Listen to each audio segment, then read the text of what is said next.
Assalamualaikum warahmatullahi wabarakatuh. Selamat pagi dan salam sejahtera. Masih semangat belajar ya? Hari ini kita akan belajar tentang sistem peredaran darah. Masih bersama dengan Ibu Tias Pratiwi dari SD Negeri 6 Suryat, Kabupaten Bangka, Provinsi Kepulauan Bangka Belitung. Nah, anak ibu, apakah kamu pernah melihat orang yang melakukan transfusi atau donor darah? Untuk apakah darah yang didonorkan tersebut? Apa bagi kehidupan? Organ apa saja sih yang berperan di dalam sistem peredaran darah manusia?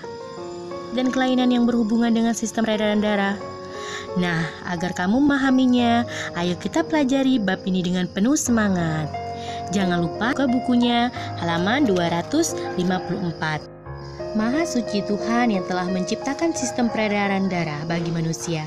Pernahkah bagian tubuhmu terluka, misalnya karena terjatuh akibat bermain sepeda atau terkena benda tajam, seperti pisau atau benda-benda lainnya?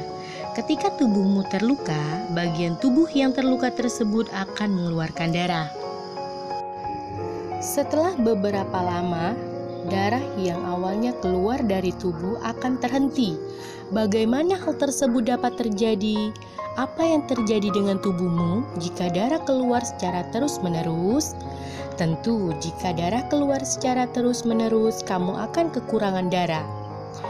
Tentu kita wajib bersyukur atas adanya mekanisme pembekuan darah, sehingga darah tidak terus keluar dari tubuh.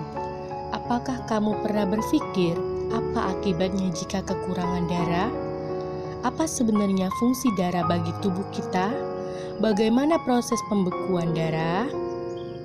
Nah, kompetensi dasarnya 3.7 menganalisis sistem peredaran darah pada manusia dan memahami gangguan pada sistem peredaran darah, serta upaya menjaga kesehatan sistem peredaran darah.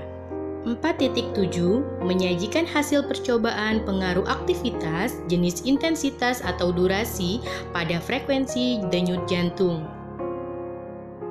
Tujuan pembelajaran kita hari ini setelah menyimak video tentang darah dan proses pembekuan darah, peserta didik dapat: yang pertama, menganalisis fungsi darah dengan benar; yang kedua, menganalisis karakteristik komponen penyusun darah dengan benar; yang ketiga, menemukan perbedaan antara sel darah merah, sel darah putih, dan keping darah dengan tepat; yang keempat, menganalisis proses pembekuan darah dengan benar. Tahukah kamu apa saja komponen penyusun darah? Apa saja fungsi darah? Apa perbedaan sel darah merah dan sel darah putih? Bagaimana proses pembekuan darah? Nah, mari kita pelajari materi darah pada video berikut ini. Komponen darah. Darah tersusun atas bagian-bagian, yaitu plasma darah, sel darah putih dan trombosit, dan sel darah merah.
Sel-sel darah.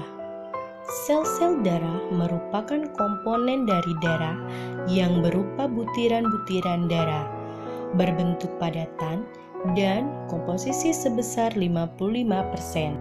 Sel-sel darah terdiri atas sel darah merah, eritrosit, sel darah putih, leukosit, dan keping darah, trombosit.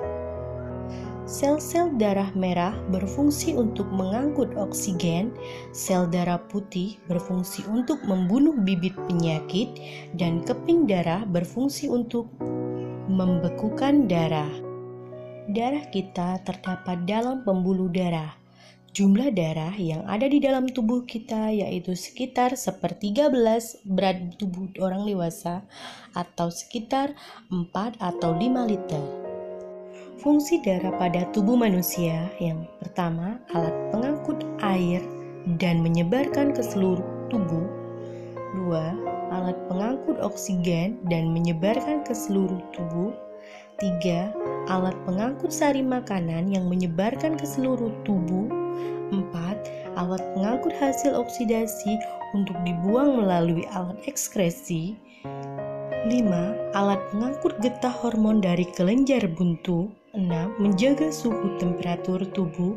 7. Mencegah infeksi dengan sel darah putih, antibodi, dan sel darah beku. 8. Mengatur keseimbangan asam basa. Sel darah merah yang biasa disebut dengan eritrosit memiliki ciri-ciri berbentuk bulat pipi, tidak berinti, cekung di kedua sisinya atau biasa disebut bikonkav, dibentuk di sumsum tulang pipa dan sumsum tulang belakang, berwarna merah karena mengandung hemoglobin atau Hb yang berfungsi mengikat O2 dan CO2. Jumlah eritrosit sekitar 5 juta per 1 mm kubik darah. Hanya berumur sekitar 120 hari. Selanjutnya eritrosit tua akan dirombak dalam limfa dan sel darah merah yang dirombak akan terlepas dan dibawa ke dalam hati untuk dijadikan zat warna empedu. Selanjutnya, sel darah putih. Ada yang tahu dari kalian? Apa sih ciri-ciri sel darah putih? Nah, kita lihat ya. Sel darah putih biasa disebut dengan leukosit yang memiliki ciri-ciri bentuknya tidak tetap, mempunyai inti, tidak berwarna, dapat bergerak amoeboid atau seperti amuba.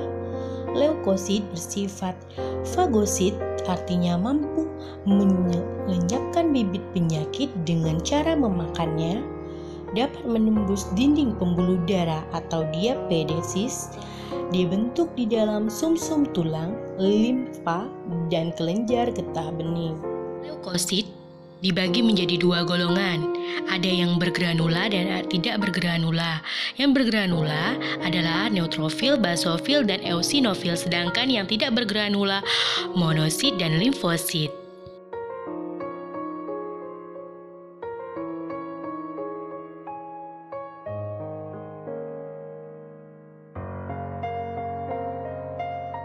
Trombosit, ada yang tahu nggak apa trombosit?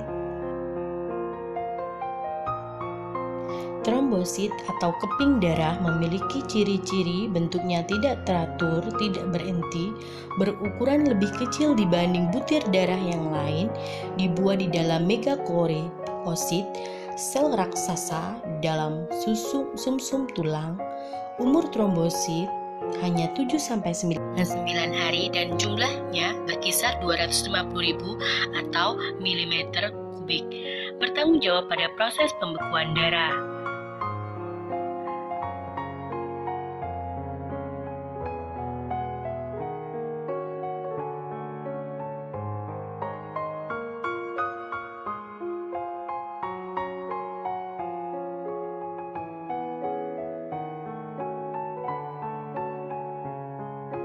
Bagaimana jika trombosit kalian berlebih?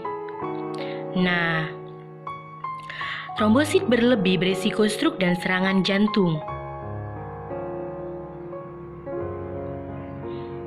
Jika kalian terkena luka atau kekurangan trombosit berisiko pendarahan hebat.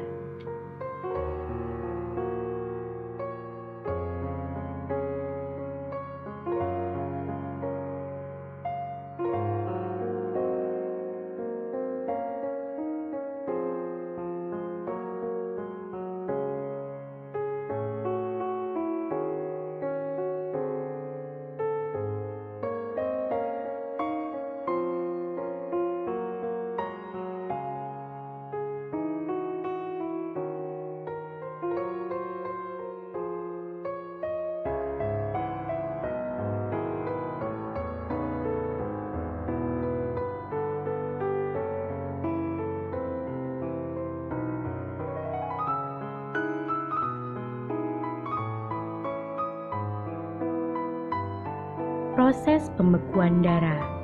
Saat terjadi luka, adanya luka menyebabkan pembuluh darah terbuka dan keping darah pecah.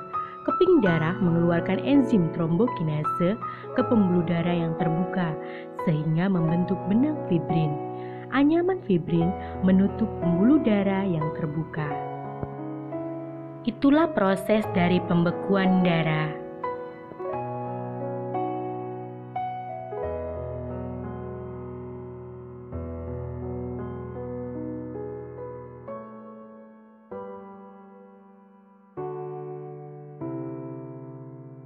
Nah, demikian materi tentang komponen darah.